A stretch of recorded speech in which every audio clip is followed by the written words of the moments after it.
All right, Gabe, we are live. How's it going this Wednesday afternoon in Washington, D.C.? It's going pretty good. It's kind of a gloomy day here in Washington. I mean, the weather matching the politics of it, maybe, but it's pretty good. How are you? How are you? Yeah, have they shut down the sun as well? Apparently they have because it's been cloudy all day. Yeah, we actually had it's rained for the first time in New York in quite some time today as well. And, I hit you up last week and I was like, okay, we got a shutdown going on. I know who I want to talk to. You've been following every twist and turn of this and sort of been writing about how Republicans and Democrats have been preparing for this and also how it's pretty different from past Mhm. shutdowns. Um, folks may not know, but you started a politics newsletter when you were what, like 10 years old? So this is even earlier than that? Yeah, no, 9, 10, so Okay. who's So counting? although you're not nearly as old as I am, you probably experienced just as many shutdowns while in We've the been around media the block. business. We've been Yeah. around the block. So Been here I, before. I guess I want to kick things off just by asking you sort of I was looking at the Google Trends data before we started chatting today, which is like interest in the shutdown peaked on October 1st when it went into effect. But then you see interest sort of fall off a cliff. Hmm. And we haven't heard about lawmakers negotiating very much. We haven't even heard, and maybe this is on the media, all that many stories about things that are actually shut down. The New York Hmm. Times seems to be doing its regular tracking of our flights delayed or, Hmm. things like that. But this doesn't feel like a pressure cooker situation like past shutdowns have felt. So if we could just lay the groundwork to understand like who is feeling the shutdown right now, what are the actual effects? Yeah, I mean, obviously, I think that the highest level, the people who are feeling it most closely are federal workers. I mean, the federal government is, one of, if not it's the largest employer in this country. And so, that's already just a huge band of people. That's millions of people who are employed by the federal government and are in the other two categories, neither of which are that enjoyable to be in. Either you're working, without pay, or you're at home without pay. Either way, not getting a paycheck. Now, importantly, that, the federal government pays people every 2 weeks. And so the first paycheck that any civilian federal workers will miss is going to be this Friday. And then next week on October 15th, we'll see the first paycheck that active duty military members will miss. So no one has actually missed pay yet, but I don't think there's a wide expectation that the government will be reopened by Friday. So that'll be kind of the first time that you'll see the largest impact, I think, really felt. Beyond that, I've written a lot about kind of shutdown law, and really there's not much of it. It's this kind of wild west of, really just whatever the president says is open during a shutdown is open during a shutdown, which is why I think a lot of people, in some ways, shutdowns kind of let us off easy because I think people are like, the government's shut down, but my life seems to be going just pretty normal. Like, I guess the government doesn't really affect me that much. But the truth is that, essential operations continue just with people not getting paid. So it is true that, most of the ways that we interact most closely with the federal government continue to chug along. In previous shutdowns, famously, in the 2013 shutdown, the national parks all did close, and that was a way people felt it very closely. In the 2018, 2019 shutdown, President Trump did not close the national parks. Now we're in kind of like a middle area where some are closing, some aren't. Kind of open air things are mostly staying open, but not all. So that's kind of tricky, but that's obviously one way that people often are kind of interacting with the government that gets shut down. That's not. So it is true that things are kind of, the effects are being felt in such a large way. You mentioned flight delays. That is kind of a key way that the last shutdown kind of ended, or it's thought to be kind of one of the things that pushed the last shutdown towards resolution, which is that, obviously, whenever we go to the airport, we're all interacting with TSA agents and air traffic controllers. Those are all essential employees, as they should be. And so they're still working, but none of them are getting paid. And a lot of people do not like to work without pay. And so what we saw in the last shutdown was a lot of TSA officers and air traffic controllers calling in sick, saying, if you're not going to pay me, I'm not going to come to work. And so they called in sick. And it was almost the next day that, we really started seeing that in a real way. Pretty much the next day, President Trump kind of folded and felt like that was kind of when the shutdown was getting too, he was the one at that point kind of pushing the shutdown. He felt like it was getting too the impact was getting too widespread that he had to kind of stand down. So you mentioned we're starting to see that now even earlier than we did in the last one where, we don't know as a fact that a lot of the shortages of air traffic controllers that we've seen at Nashville, seen at a lot of other airports, are due to the shutdown. But I don't think it takes, a rocket scientist to think, why are suddenly all these people not showing up to work? Perhaps it's because we're not paying them. And so, so that's kind of, I think, an impact that we're starting to see. We're seeing flights delays and cancellations, and we'll continue to see that. I'm curious what other upcoming pressure points might be that would either force Democrats and Republicans to start negotiating on the ACA subsidies or just push Democrats to cave altogether. Now, if we take a look at the polling, we might not expect that Democrats caving would happen either first or in the short term, because it looks like Americans are mostly blaming Republicans and Trump so far. I mean, an average of the polls suggests that by about a 10-point margin, Americans blame Republicans and Trump over Democrats. And that's actually about the same if you look at the pre-shutdown polling and the post-shutdown polling. We haven't seen a significant shift in terms of how Americans are understanding, like who's responsible for this shutdown. And we can talk a little bit more about the sort of how the conflict lines have been drawn there, and whether the debate is about which party is being intransigent or whether the debate is about healthcare, because obviously Democrats want to have this fight over healthcare, but Republicans, sort of, if they could get their message together, would want to say, Democrats are being intransigent and them forcing a shutdown is going to have a negative impact on you and your family, which is maybe a hard message to sell when you're also saying, like, I'm going to do mass layoffs and maybe I won't give you back pay and I'm not going to send money to blue locales anymore. Like, Trump is in some ways putting himself in control of the situation, while he probably also wants to be sending the message that this is all Democrats' fault. Anyway, put that to the side for a second. What are some other sort of upcoming pressure points that could force negotiations or somebody folding? Yeah, I mean, you mentioned, kind of the negotiations over funding and the negotiations over healthcare. I think there's really kind of one deadline for each. For the funding, I would say it's October 15th, which is, as I mentioned before, that's when kind of troops will miss their first paycheck. I do think it's important to note, the last shutdown was the longest shutdown in history, lasted 35 days, but it was only a partial shutdown because, not to go too into the weeds of how this works, but, basically what we're dealing with is each year Congress has to pass 12 appropriations bills. If they don't pass either all 12 or a continuing resolution by the new fiscal year, the government shuts down. By the last, October 1st, 2018, when the last shutdown, the last Trump shutdown started, we had already passed 6 of the appropriations bills, and that included the Department of Defense. And so the military was being paid in the last shutdown. They were not affected because about at least half of the appropriations bills had already been passed. It was only a partial shutdown. So it's been a long time. And actually, in fact, at all the other previous shutdowns, even if Defense Department hadn't been funded, there was a separate, bill passed where both parties would kind of come together to pay the troops. Last time, so obviously we have several military branches. The Coast Guard is the only one that's actually funded under the Homeland Security Provisions Bill, which actually people remember from the last shutdown. That was the bill that was kind of most contentious because that was where immigration funding was, funding for the border wall.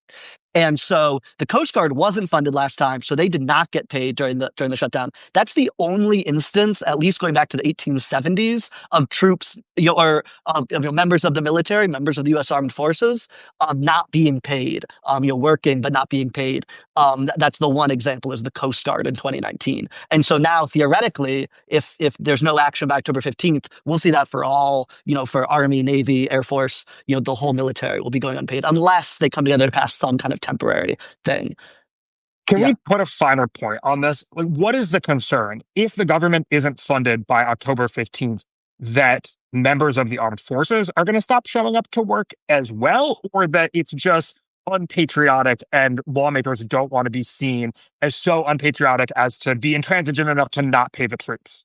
I think it's much more of a political concern. It's that, what kind of better talking point can you imagine? If we're already, as you said, we kind of have this shutdown blame game going on. Doesn't seem like, the Republicans being a little more blamed, but a lot of people are just saying don't know. And as you mentioned with the Google Trends data, a lot of people just aren't paying attention to the shutdown. People aren't really noticing. What better talking point can you have than X party, they're shutting down the governments, and our men and women in uniform are not being paid? I mean, it's just like a ready-made talking point. It's, if you're trying to get people, kind of emotionally invested in this shutdown, it's kind of the best case you make. I don't think there's a serious concern that, obviously maybe some would not show up to work. You can't speak writ large, but I think the much more serious concern is the political one. So far, what indication is there that Republicans and Democrats have started talking at all about ending the shutdown? And is it clear whose terms it's on? Yeah, I mean, there hasn't been much. I was there in the Senate the night before the shutdown started. When they had the at this point now we've had 6 votes on the 2 kind of continuing resolution proposals. That was kind of the first, or not the first, but it was the last opportunity before the shutdown. And I was very struck by the fact that like nobody really seemed, just like we were talking about, voters aren't that worked up at the shutdown. No one in Congress really was either. People were just kind of milling about. They were chatting, and Republicans and Democrats were chatting to each other. No one really seemed to be talking actually about the fact they're about to shut down the U.S. government. And so that was the night before. The next day, they kind of voted again. And then it was kind of the only instant that we've seen at the shutdown. There was like this huge kind of bipartisan huddle. A lot of people talking like, oh, maybe they're really going to start negotiating. And there was kind of that shining moment. And then not much. Last night, reportedly, they met for Thai food. Maybe that will kind of grease the wheels. So, there's been some conversations. John Fetterman met with John Thune today. There's been some, conversation along those lines, but really none that seem, to the level of ending this impasse. And just quickly to answer from your question before, the other, obviously another big part of this conversation is Obamacare subsidies. And the other big deadline there is November 1st. And that's when kind of open enrollment will start under the Affordable Care Act for the Affordable Care Act, exchanges. And so Democrats are really that's their kind of deadline they're putting out. We need to, have some sort of agreement on the Obamacare subsidies by then. I think, frankly, you could kind of argue it either way. I think, obviously this shutdown, there's no question it's made the kind of enhanced subsidies a lot more salient than they would have been otherwise. But on the other end, I think Republicans, they're taking the line that Democrats have taken during every other previous shutdown, which is like, we're happy to talk about these subsidies. Like, we agree that's an issue. That's like what most of the Republicans are saying. But we're not going to do it with a gun to our head. We're not going to do it while the shutdown's still going. So, frankly, I think on one end, maybe the closer we tick to November 1st, the more likely it is that Republicans will be willing to deal in healthcare. But also, if the longer the shutdown goes closer to November 1st, it's also possible that is kind of pushing off the eventual date when a healthcare deal might be decided, just because Republicans won't negotiate healthcare. So we've seen some proposals floated. Susan Collins has been floating kind of an idea. I think kind of eventually there's this expectation that there will be some eventual deal that will kind of, you'll have to give Democrats enough that they'll reopen the government, but not give so much that they can say, look, we got the Republicans to negotiate while the government's closed. Something, maybe commitment to have a vote on Obamacare or a commitment to negotiate. Some sort of kind of, commitment like that is probably where we're driving towards. Well, okay, so put the shutdown negotiations to the side for a second. Pretend the government shut down. We're not debating this. How much of an appetite is there amongst House and Senate Republicans to continue Affordable Care Act subsidies? Because on one hand, you could say it's probably in their political interest to make sure that healthcare costs don't rise significantly in the run-up to a midterm election where they are the incumbent party in both the White House and in both chambers of Congress. And so you might look at Democrats' strategy and say, hey, Democrats are throwing you a bone here. Republicans, just acquiesce a little bit, compromise. Yep. It'll look good that you're being bipartisan, and also you won't get blamed for big increases in terms of the cost of healthcare. But is that how Republicans are seeing it? I think so. I think, is there much interest among Republicans in kind of enhancing, these Obamacare subsidies, something none of them voted for, either, in original Obamacare or to enhance them in 2021 or 2020 and 2022? No, Republicans don't like Obamacare. That's something we've known for more than a decade now. But is there interest in avoiding this sort of political hit that you're describing? Yes. And, it's really kind of a question of, the degree to which Mike Johnson's going to be listening to his most vulnerable members. There is already a bill, even before the shutdown. There was a bill proposed by Jen Kiggans, who's a Republican from Virginia, that, to extend the subsidies 1 more year. And that has gotten support by many of the kind of most vulnerable Republicans in the House. A lot of Republicans in these kind of swing districts, they're on board with that. Obviously, on the other side, you have people in the Freedom Caucus who would be very averse to something like this.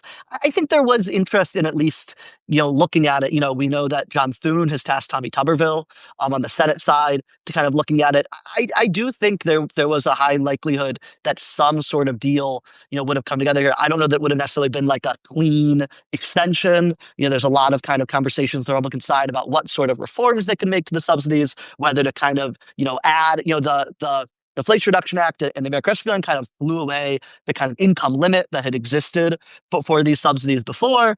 There's some talk about kind of returning maybe a higher income limit, but still having some sort of income limit. So, you can't have people, there's still some amount of money that people could be earning such that they wouldn't be able to qualify for these subsidies. So I don't think, they think there was interest in fiddling with them. But yeah, I think this was something that very well might have happened. And Donald Trump, as always, is kind of the biggest variable here. It's obviously Republican orthodoxy, not to support Obamacare and to not, to have the government be less involved in healthcare. But Donald Trump's never been a big fan of Republican orthodoxy. And we've seen at the meeting with Schumer and Jeffries, reportedly, he, seemed somewhat interested in a healthcare deal. And then even just a few days ago, he, expressed interest, said, we're going to make a deal on this. And then it seems like Mike Johnson kind of called him up and he kind of scurried back and said, no, not till the shutdown's over. But I do think, certainly if you remember back to some of the bipartisan negotiations that took place during Donald Trump's first term, he is someone that kind of loves the idea of a bipartisan deal, certainly does not like the idea of healthcare costs going up under his watch, has, frankly, for a Republican been quite, obviously with the exception of Medicaid and the one big beautiful bill, has been a lot more averse to kind of cutting entitlements than a lot of other Republicans. And so this is a deal that I could have seen him striking. And then ultimately, that probably would have entailed him kind of bullying a lot of the Freedom Caucus or conservatives to at least, if not vote for it, to at least not, depose Mike Johnson, vote for it or something. So it was something that I think had a fair likelihood of happening and still could. Yeah, I think one of the reasons that this shutdown feels so different from past shutdowns is in the past, when Republicans have shut the government down, they've said, we think it's very important that we address this problem, that we address our, addiction to debt or whatever. And therefore, we are going to shut the government down until something is done about it. It seems like in this shutdown, Democrats are saying, Republicans won't acquiesce to our demands on the ACA, so they are shutting the government down. Instead of sort of claiming we are doing this on behalf of the American people because we think affordable health care is that important.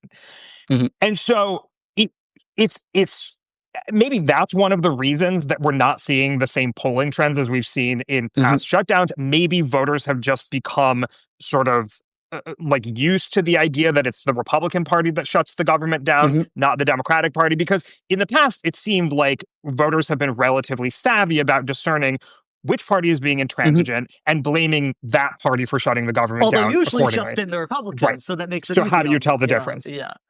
I mean, do you have ideas as to why the polls have consistently, well, not the polls, why Americans shown in the polls have consistently shown blame for Republicans more than blame for Democrats? Yeah, I mean, I think it's a lot of the factors that you've brought up. I do think, just as an easy heuristic for most Americans, who is the party that likes government and who's the party that doesn't? And people think, oh, the Republicans, they always like to shut the government down. They don't like government. And we also know that's not just the Republicans historically, that's people thinking who over in the last year has been trying to defund government programs and who's been, laying off government workers. And I just do think the Republicans are what pops into their head. And then there's also the dynamic you also noted, which also separates the shutdown from others, that the party that's fighting the shutdown also seems to somewhat enjoy it, or at least elements of the party do, and are kind of actively trying to make it worse.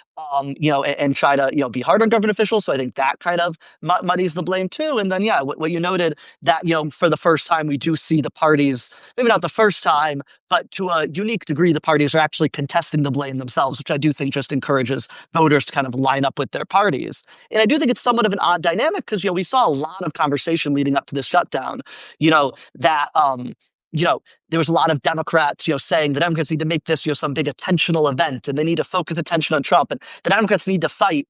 And it is kind of weird because the Democrats, this healthcare deadline, it's very real, and there are real consequences from that. The Democrats demand overspending, much less likely to be fulfilled, but are also a very real complaint that they have, that, they might be striking a deal for them being taken away. At the end of the day, we all know the real reason that this shutdown is happening is for Chuck Schumer, for the Democrats to kind of satisfy their base. And so it's this odd dynamic where, at once, they're only doing this so they get the quote-unquote blame or really credit from their base, but then at the same time are kind of so afraid of their shadow and so afraid of kind of swing voters blaming them that it's kind of like wink, wink to our base, this is us. But then to everyone else, no, no, no, this isn't us at all. And so I think it's just kind of like these very confusing message dynamics going flying in all directions.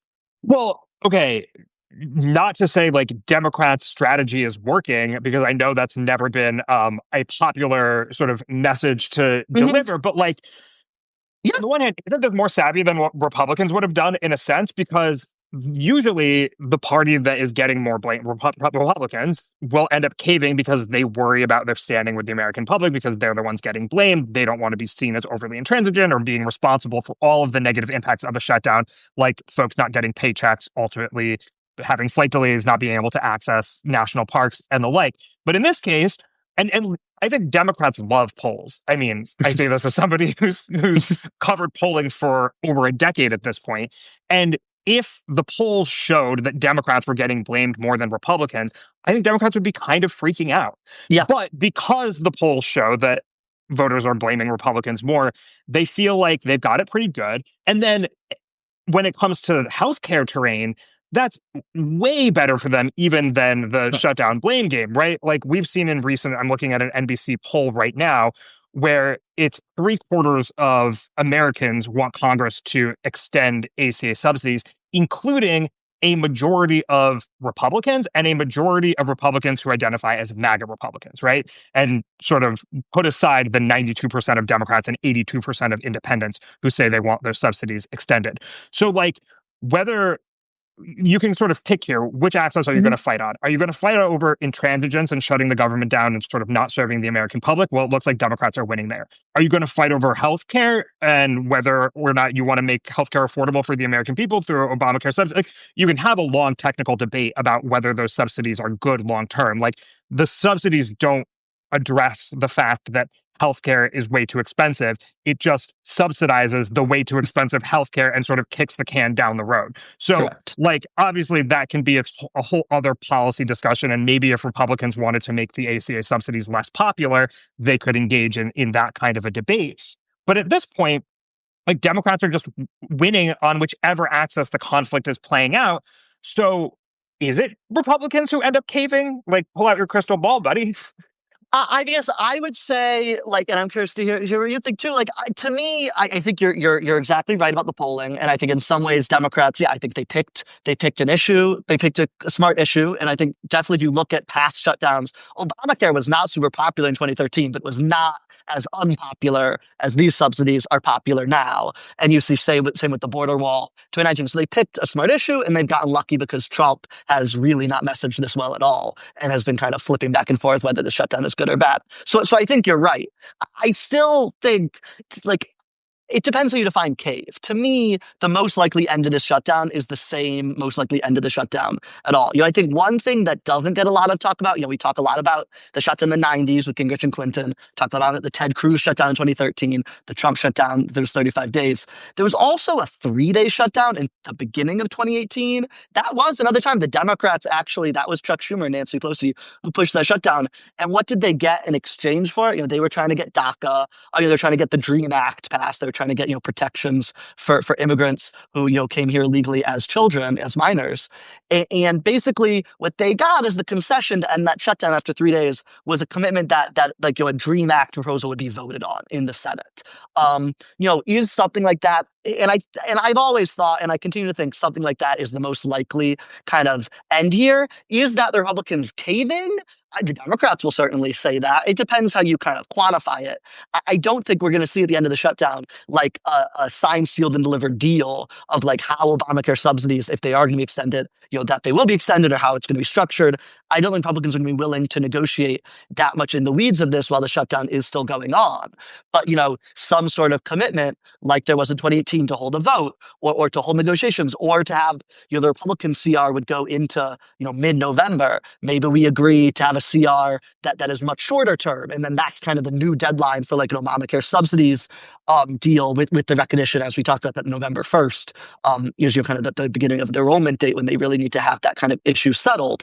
And so I think it all depends how you define caving. They'll both message it both ways. The Democrats will say they got Republicans to cave. Republicans will say, we didn't actually agree to healthcare. We just agreed to talk about it later, which we're always going to do.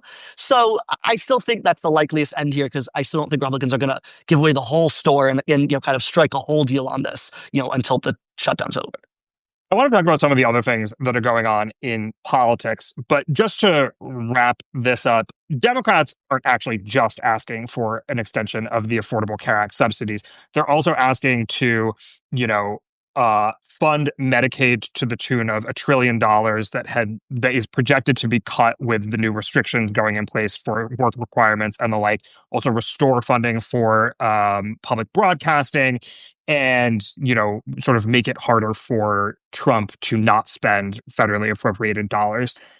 We haven't touched on any of that. Is that because there is zero expectation that Republicans are going to sort of acquiesce to Democrats' demands at all on any of it? I mean, it seems obvious that that's the case, but I'm just curious if your perspective is any different. Yes, no, I would say that's the case. And I would say, the Democrats have made the Obamacare subsidies the most salient part of this. And that was savvy on their part because, if you look at, for example, again, to go back to the Ted Cruz shutdown in 2013, the ask there was basically asking the Democratic administration to undo their most signature accomplishment, of the presidency so far. And that was just plainly not going to happen. So you're shutting down the government over something that there was no chance of happening. And I think that's pretty much the same here, asking them to undo any part of the one big beautiful bill or the rescissions. That's asking them to undo like a core accomplishment of the Trump presidency.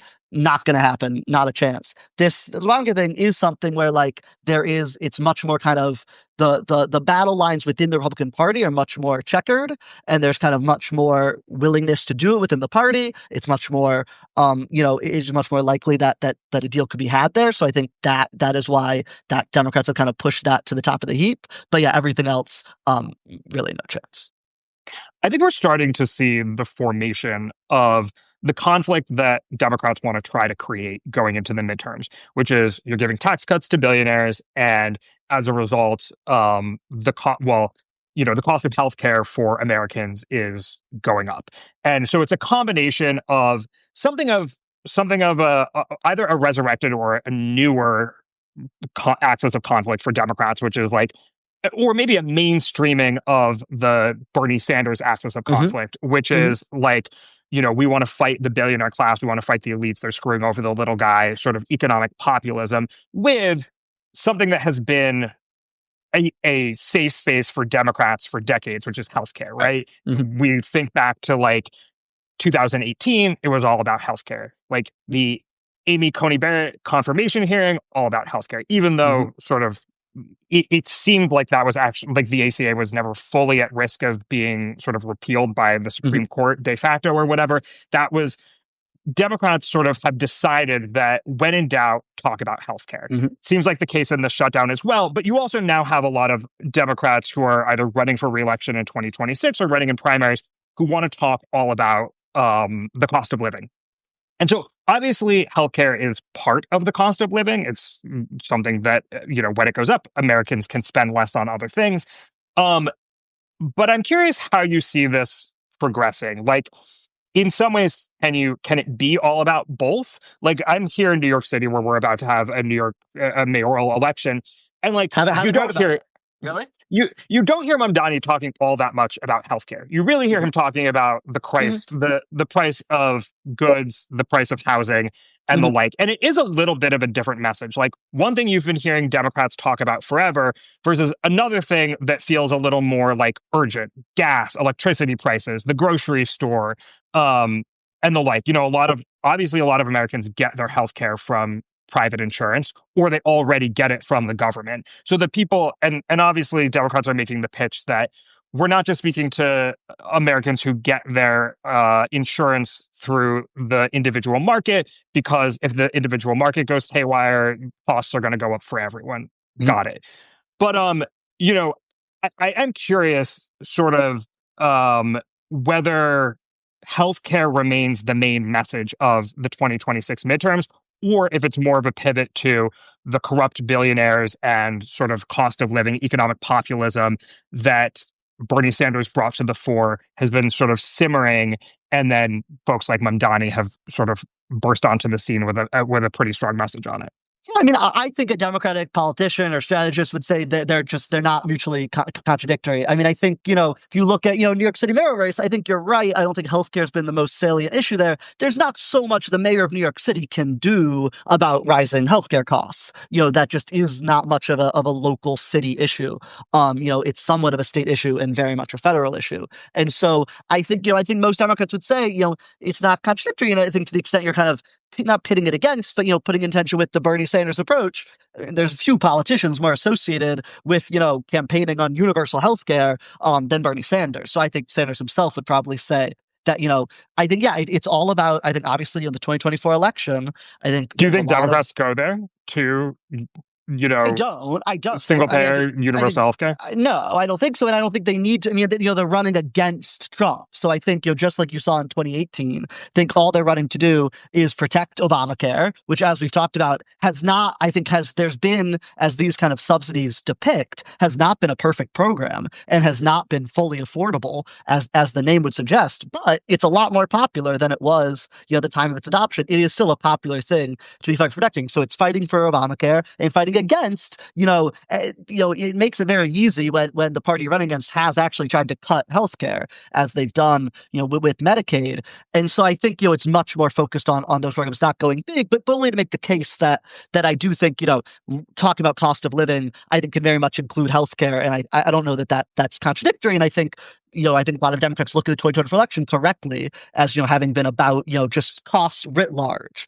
People felt life was getting way too expensive and punished the incumbent for that. Obviously, I think a lot of people still think that American life is way too expensive, healthcare included, and the Democrats hope that they'll again punish the incumbents for that. Well, one other thing I'll say, another kind of interesting axis of this, I think, is, you mentioned the Democrats. That kind of message is obviously a very economically populist message the Democrats are kind of leaning into, which I think is a savvy move. It's also, I think, especially interesting to watch because obviously to some degree, it kind of co-ops parts of Trump's populism and really makes the Republican Party so uncomfortable. And I think you see that most closely in Marjorie Taylor Greene, who just came out the other day, in support of these Obamacare subsidies.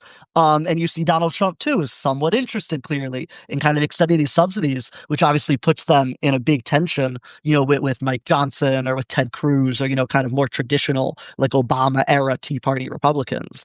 And so I think what that move also does, it kind of makes this really fascinating split within the Republican coalition that suddenly, there's no better issue than if you can both unite your own party and then also kind of make the other party kind of fight amongst themselves. And I think the Republican Party is also at a moment where they don't really know, it's easier in some ways because they generally just kind of fall in line behind Trump, which kind of makes a lot of these kind of inter-party squabbles somewhat easier. But they're also in a moment where there's a lot of competing factions of the party and a lot of people trying to push in different directions. And I think this healthcare issue, which even as of the last Trump administration really wasn't one, it kind of now suddenly is. Okay, well, we've been talking about a place where Democrats are on more solid footing. Do you want to talk about a place where one Democrat in particular is on some pretty faulty footing? I do. Okay, what happened to the Twitter/X algorithm this morning that made it entirely that interview that Katie Porter did with the CBS affiliate in California, where, how would you describe what happened? I would say first, so the question, so they're talking about, kind of for people who haven't seen it, they're talking about, obviously Governor Newsom's push to kind of redraw the California congressional districts. I'd say the reporter, to steal a phrase from you, perhaps used kind of a bad use of polling or bad use of data by kind of asking her this question about why Porter, if she's the Democratic candidate for governor, will need, whether she would need Trump voters to win. And Porter said she won't, which, is, as a matter of kind of political analysis, it is probably true that there will be a Democratic and Republican candidate that will advance. But not necessarily, because California does top two, so it could be two Democrats. It's not guaranteed, but according to the polling, it's the most likely scenario. And it's true that I went back and looked, the last three gubernatorial elections were basically 60-40, just like the presidential. So Katie Porter's kind of right. she probably doesn't need Trump voters, but you're never saying you don't need voters. Like, that's just not something politicians ever say. So she kind of responded to that question by saying, what are you talking about? I don't need Trump voters at all. And then basically the reporter, very surprised to hear that, just kept asking follow-ups, which is what reporters do. And Katie Porter did not seem to be able to answer follow-up questions, and she kind of freaked out, and she threatened to end the interview. From what I understand, did end the interview, although maybe not. I didn't watch all the rest. Seem like I was trying to watch. They posted the full 30-minute episode, and I didn't watch the whole thing, which interviewed all the candidates. But I was trying to watch it to try to figure out the answer to that. It seems to me like it did go on. The kind of whole thing is spliced, so it seems like she didn't end it. But clearly, like, she made it. She says to the reporter, "I want this to be a pleasant conversation." She made it way testier than it ever had to be by taking very fair questions and just. I don't want to have an unhappy experience with you, and the reporter goes, "I don't want to have an unhappy experience with you either." Okay, this gives us an excuse to talk about the California gubernatorial race, and then we can come back to Katie Porter specifically, which is, you mentioned that the polls suggest it will likely be a Republican and Democrat ultimately. I think there's good reason to expect that just because there are enough Republicans in California to get a Republican into the top two. But the polls really don't have any sort of aren't sending a clear message to me at this point. I mean, Katie Porter does lead, but she leads by a small, like a relatively, has a relatively small lead. Then there are several Republicans and several Democrats. I think the most sort of threatening Democrat for Katie Porter is not yet in the race, and that would be Alex Padilla, the senator from California. Right now, it's Javier Becerra, who's the former Health and Human Services Secretary under Joe Biden, who I think is the second in line amongst the Democrats who are running in California. And then for Republicans, I'm not particularly familiar with them as somebody who's based in New York, but Steve Hilton, a former Fox News host, and then there was Riverside County Sheriff Chad Bianco. And in some ways, this race is a little bit muddled because the number one person who would have cleared the field, Kamala Harris, decided not to run. And so, that's sort of the field as it is. If you are to believe the betting markets, which usually overreact to moments like this, Katie Porter's odds of winning, becoming governor of the next governor of California, basically halved just because of this interview.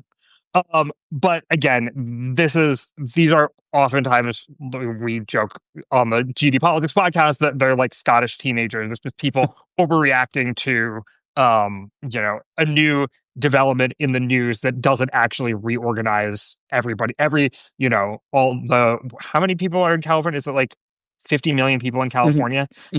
Everyone's thinking overnight. So that's one thing, sort of how this changes the race for governor, if you think it changes the race for governor at all. But also, sort of, Katie Porter obviously lost her bid for Senate in California.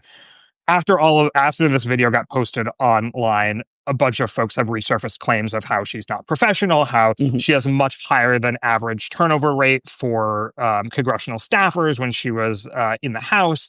And these complaints are a long time coming, and everyone in the Democratic Party knew that, but now you can see it sort of in full view.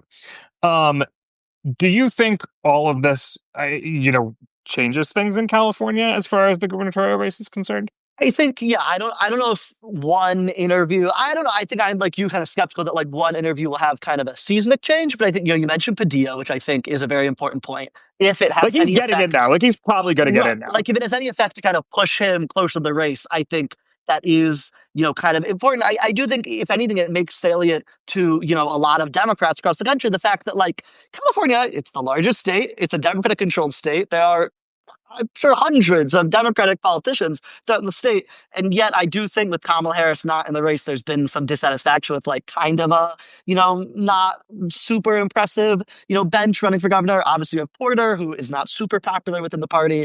Becerra, who you mentioned, a little bit tainted by, I would say, his association with the Biden administration. And with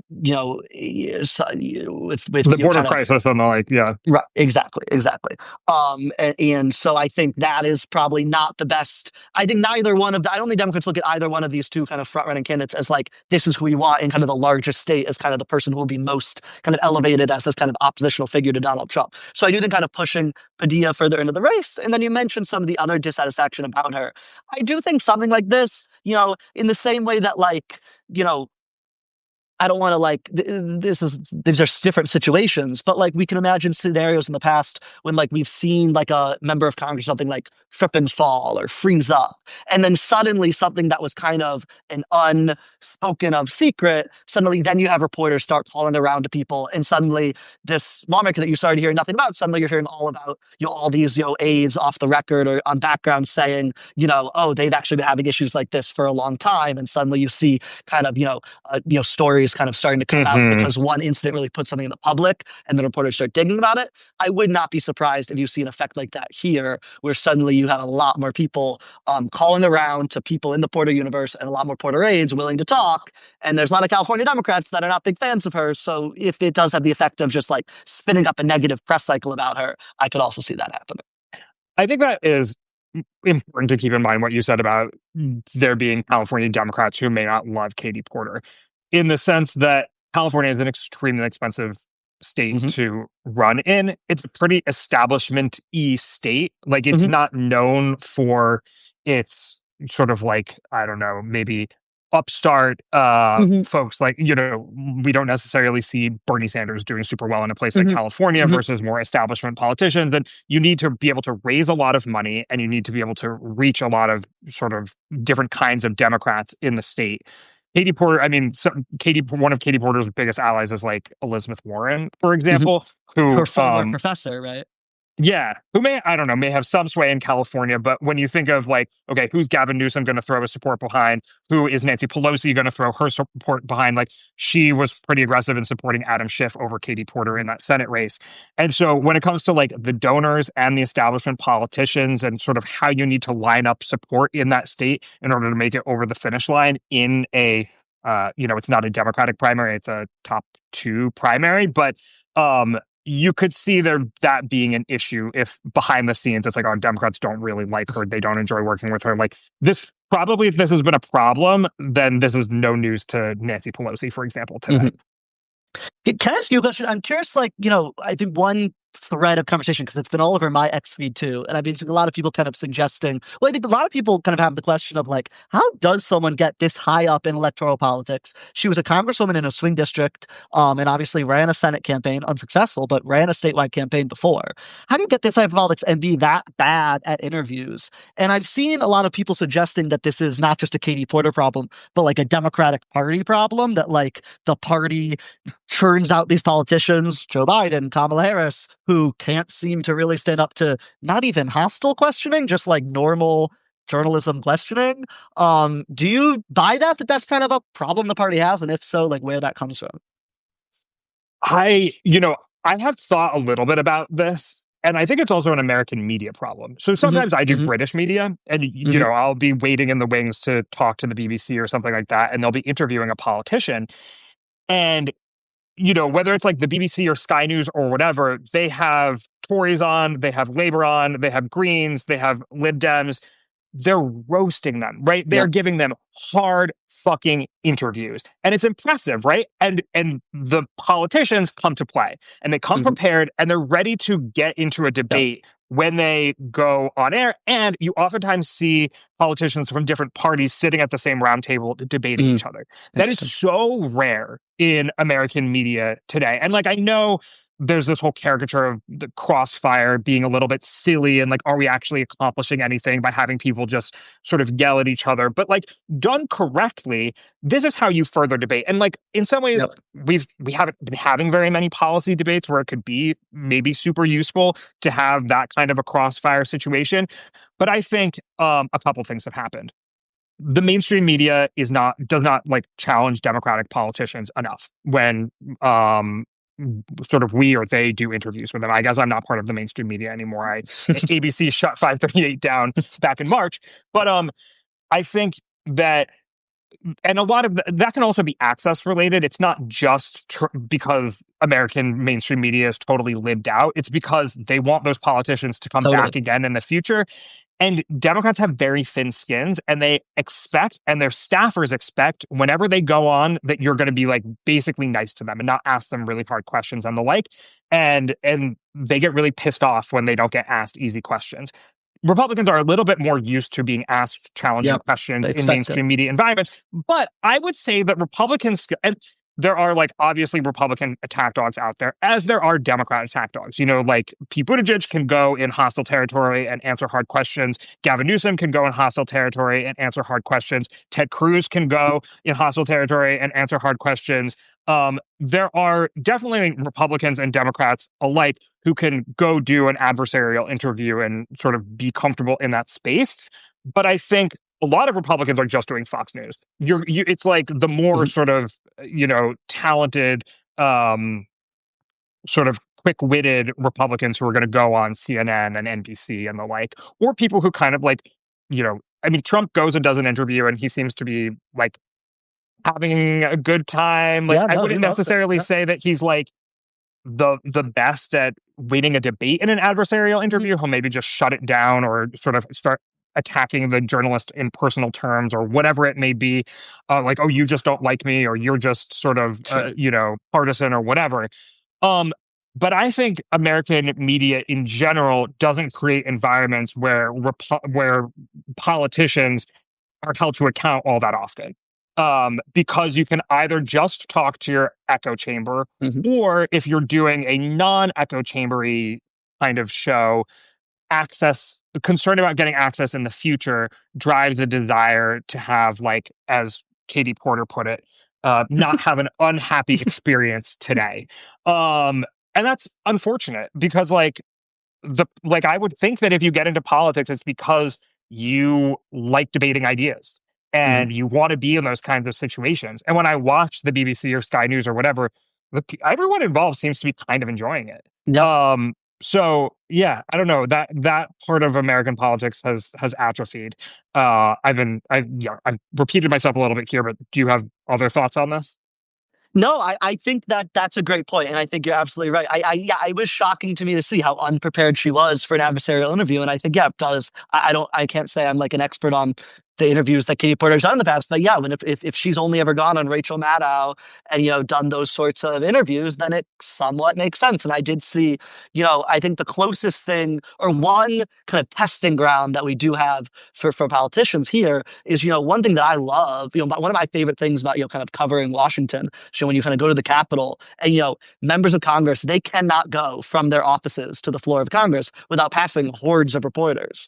And I think the smart ones kind of take advantage of that and look at that as kind of media training because like they get good at kind of that give and take of with journalists, and then others just kind of shuttle straight to the floor. And I saw Andrew Solinder, who's reported at Axios, he tweeting today. Katie Porter was one member who was known for always ignoring those sorts of hallway questions. And yeah, I think you're probably right. Is when you kind of shut yourself out that sort of adversarial questioning, you get so unprepared for it. We saw that with Kamala Harris, Tim Walz, who just kind of refused to give interviews, and then suddenly like, why are they so bad at interviews? Well, maybe it's because they rarely gave any. And we know at one point in the vice presidency, Harris gave I forget who she was giving an interview to, but the one where she was with the border really poorly, and then she didn't do another one for like a year because of how poorly it went. Whereas I think the lesson from that is you do more and then you get better at them. But I think that's a great point you make about kind of the difference between the kind of expectations here versus other countries where that's just kind of the bread and butter of being a politician is you're going to expect that sort of adversarial questioning. Yeah, I want to talk about a couple other things before we sign off today. And one is a fantastic piece that actually you wrote on Substack this morning, which gets at two things that we've been talking a lot about in the wake of Charlie Kirk's assassination, which is political violence and free speech. And I know that I'm bringing up a somber topic here, but your piece was actually quite optimistic, and sort of positive in the way that it describes Americans' relationship to political violence, which is Mhm. seeing it as overwhelmingly negative, and free speech, which is seeing it as overwhelmingly positive. And you put a lot more numbers to it. So I want to give you the floor, and you can talk about it a little bit. And I have also been looking at some of the data on political violence, how Americans view political violence as well. And I'm happy to jump in. Yeah, I mean, this is a piece that was kind of percolating in my head for a while, actually, and I was planning to write it, closer to after Kirk's assassination, but then the kind of shutdown came in, and I kind of had to put it to the side. But I did think it was important to kind of return to, because I think, I mean, and obviously Kirk's assassination was so awful, and it was awful to see, in kind of some small corners, people who were kind of actively kind of celebrating it, and I think we did. I think it became, or I think the kind of messaging about it became that it was this kind of evidence of this kind of and it was in some ways, obviously, of the kind of divisiveness of our political culture. And no one denies that that exists. But I also think it's important to go back to that moment and look, whether it truly did kind of divide us more, as I think was being said, or perhaps, one thing that we have noticed, and the researchers who research this, is actually, I think there's this great fear that like political violence will beget political violence. And obviously, I think there's a degree to which that's been true. But actually, and this was true when it was studied after the Trump assassination attempt, and now, actually, support for political violence, at least in those two examples, dipped after examples of political violence, which I think all of us would agree is a really positive thing to see, that people are looking at these kind of kind of gruesome acts of violence, and actually, liking political violence less. And most importantly, that's coming from already a very low level. And so I use data from the Polarization Research Lab, which is out of Dartmouth. And basically they're finding, that before the Kirk assassination, it was basically 97-3 Americans opposed political violence. And that's when you ask the question in very specific terms. And a lot of polls do kind of overplay the support for political violence by asking it really broadly. But violence is a very specific thing. As I wrote in my piece this morning, you can't just violence someone. Violence. You either you're asking about specific, when you ask about specific acts, whether you would actually murder someone or support murdering someone. People have very negative reactions. Before the Kirk assassination, 97-3 when asking about a specific case of partisan murder, and now that's down to 99-1. And then, as you said, I was also writing about, I think another huge, fundamental issue that really kind of came up after that assassination was, these questions around free speech. And we saw the Trump administration trying to really kind of, quell political dissent and silence dissent, and even silence people who are criticizing Kirk and people who are, making questionable comments about the assassination. And I think, I do think it kind of went by with a little bit, not enough kind of attention. The fact that really, the Trump administration, the reason, ultimately, Jimmy Kimmel, as we know, came back on air, and we know that the FCC commissioner, he had threatened to pull broadcast licenses if that were to happen.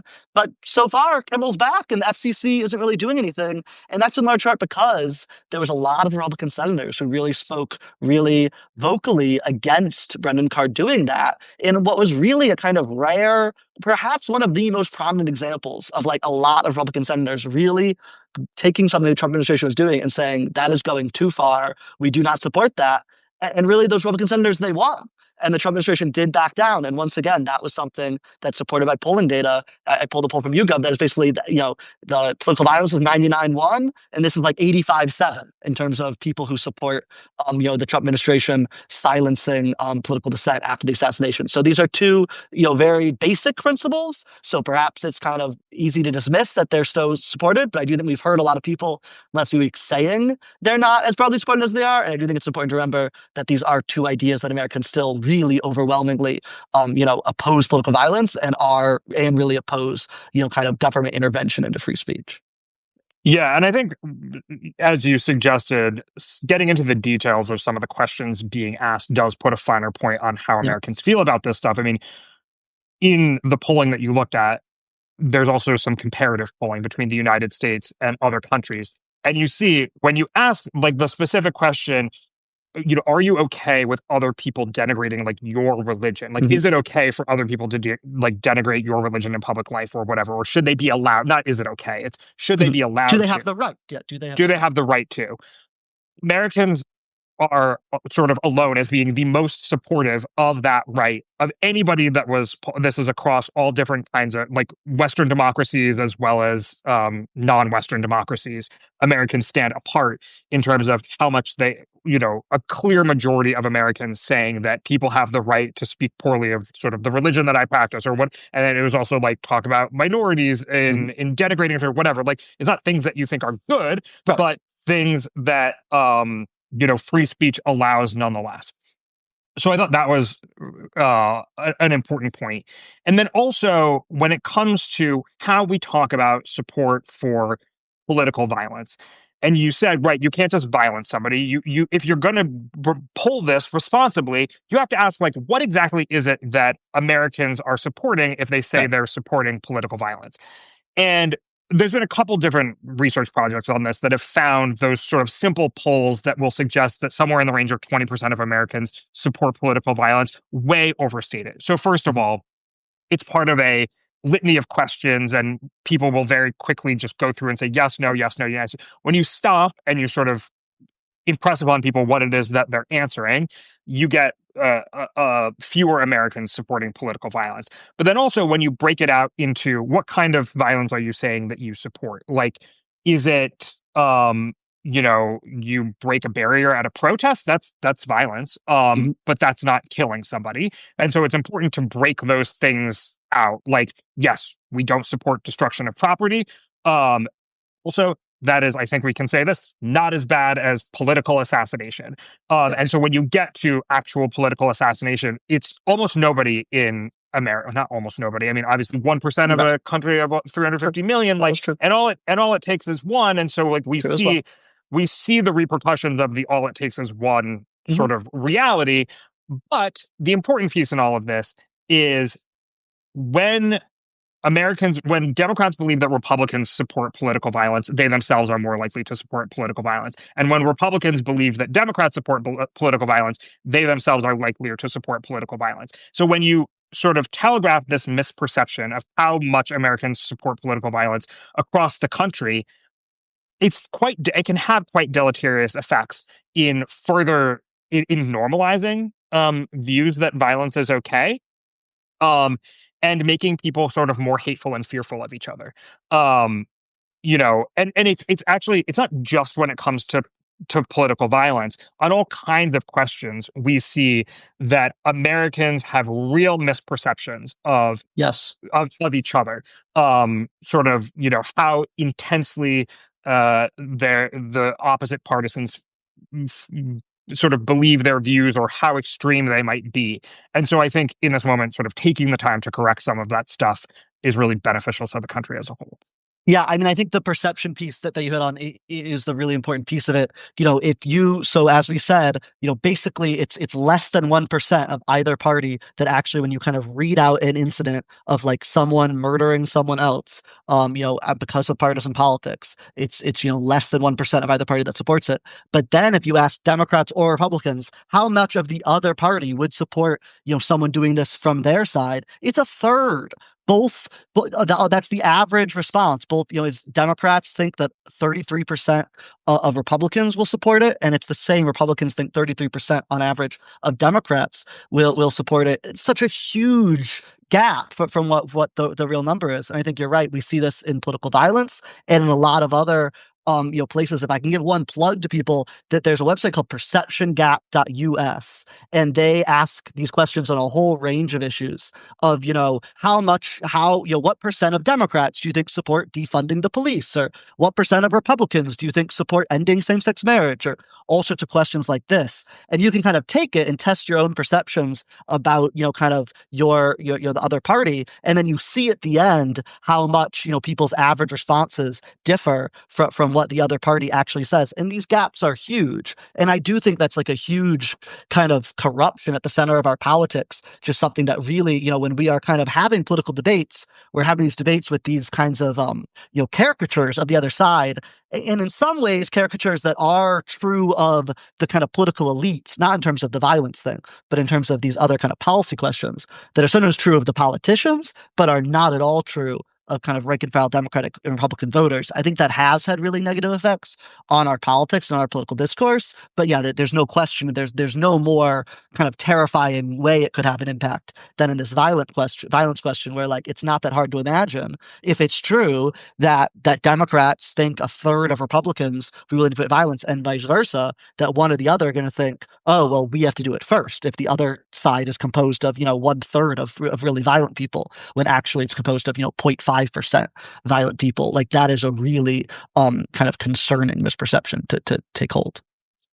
Yeah, I want to make sure we get to one more topic before we close out here, and it would be something of a preview, I think, of your newsletter tomorrow, and that is National Guard deployment in American cities. I think we're mostly right now focused on Portland and Chicago in particular, and the legality of it, right? I mean, when Trump deployed the National Guard to California, California obviously sued. The courts determined that the National Guard had been used in ways that were not in militaristic ways against American civilians that were not acceptable, but they didn't force the National Guard to leave California. They just said if they're going to stay, they have to be sort of protecting federal assets like federal buildings or ICE or something like that. So Trump has sort of taken this idea, and I think it is maybe trying to apply it in other cities and maybe even pushed beyond what the court said in California, which is, okay, we're sending the National Guard in to defend federal buildings from protesters or what have you and protect ICE agents. But we've seen again that there are some challenges here, and that the courts in Portland suggested that the Oregon National Guard could not be used Mhm. as Trump had wanted it to be used. You have been digging into the legal complexities of all of this. Where are we right now, and sort of how do you perceive this going forward as Trump pushes harder on Chicago and Portland? Yeah, this is one of a line of kind of cases that I would say I've been kind of tracking really closely in the newsletter all year. I've been calling them Humpty Dumpty cases, which is obviously kind of a little humorous, but they are serious cases, kind of coming from the kind of line in Alice in Wonderland where Humpty Dumpty says, a word means what I say what I say it means, and kind of the question being, does the president have those sort of Humpty Dumpty powers? When he says a national emergency exists, does a national emergency exist, or does there have to be some amount of some fact pattern proven? That's obviously very important in the tariff case. When the president says that trade deficits cause an emergency, is that just vis-a-vis, is that an emergency, or does there have to be some proof of that? And so that's kind of the question here is, there's a few different laws that allow that, most famously is the Insurrection Act, which requires there to be the president to say there's an insurrection. He has not invoked that yet, but has invoked kind of basically laws saying if the president feels that the laws of the United States cannot be enforced, with kind of the normal law enforcement, then you're allowed to kind of send in the National Guard to enforce the laws. And kind of the question in these cases is, does the president have that power to just, if he says the laws can't be enforced, in this case he's saying that because these protests we've seen in Portland and Chicago and LA have kind of prevented ICE from carrying out immigration arrests, the question is that just the case because the president says so? And it's interesting, I was asked the other day, I was talking to someone and they asked me what I thought the Supreme Court might rule on this if it eventually goes up to them. And the honest answer is it is a little bit hard to say, just because there is no recent precedent at all at the Supreme Court for any cases, anything to do with this. So I've been trying to dig in what precedent does exist, what maybe they could look to. And it's very much, it gives us no insight into what these 9 justices will do, because we're talking about cases from the 1800s. But it is pretty interesting. The case that I've been looking into that is kind of the most recent case kind of to ask this question of, where, is it solely up to the president when you're sending a National Guard? It's this case called Luther v. Borden, and I will be writing about it tomorrow, so don't look it up yet. Everyone wait to read about it tomorrow. But it's basically from this incident that I honestly did not know about. Do you know about this? That there was an incident where Rhode Island had 2 competing governments set up, basically. No, I did not Yeah, know about I this. didn't either. It's called Door's Rebellion, and basically, this guy named Door, he set up his own government of Rhode Island, and there was kind of two governors who were laying claim to Rhode Island at the same time, and kind of the question was whether John Tyler, who was president at the time, could send in the National Guard to basically make peace. It was basically like a Rhode Island Civil War that I had never heard of, and basically in that case, which is from 1849, so it's a long time ago, but it was basically the ruling of the court that the president did have these sort of Humpty Dumpty powers, as I've called them. That if the president feels that this was based off a predecessor law to the current National Guard statute, but a very similar statute. That basically, so it's slightly different language, but basically, if the president made that sort of determination, then it was within his powers, and no one. It was basically the court saying, "We don't have a role here. We can't, kind of check the president here." And so that's kind of what I'll be writing on tomorrow is some of the precedents that do exist. Obviously, hard to say if this does go up to the court. Ultimately, if they would feel the same way, I do think it's worth noting that in several cases we've seen so far this year, not just that I think as a lot of people know, we've seen the court rule in favor of Trump several times, but very specifically, we've seen them kind of, creating a jurisprudence around the idea not just in Trump v. US, but also in the pocket rescissions case recently, that there are certain, and this is an idea that pre-exists this current court, but we've seen them really, upholding it, that, there are certain kind of areas of a president's power, foreign affairs, military, those sorts of areas where like a president's power is at its peak. Which is an idea that comes more immediately from Robert Jackson, kind of his concurrence in the case called Youngstown. But what we've seen the Roberts Court really lean into this idea that yeah, like if we're talking about kind of foreign affairs and military, like that's between the president and Congress, and especially the president. If Congress has delegated power to him, like we're going to give him a lot of deference, and we're not really going to get involved here. But these are somewhat novel questions, so it's kind of the questions whether that would extend even to kind of domestic deployment of the National Guard. Yeah, I mean, so to put it bluntly, the question that you're asking is, if Trump says there's an insurrection in America, can anyone say otherwise? Can the courts say I mean, he otherwise? hasn't said insurrection yet. It is important to note because insurrection, but yes, but But I those think, yeah, sorts yeah, of and I think invasion, insurrection. Yeah.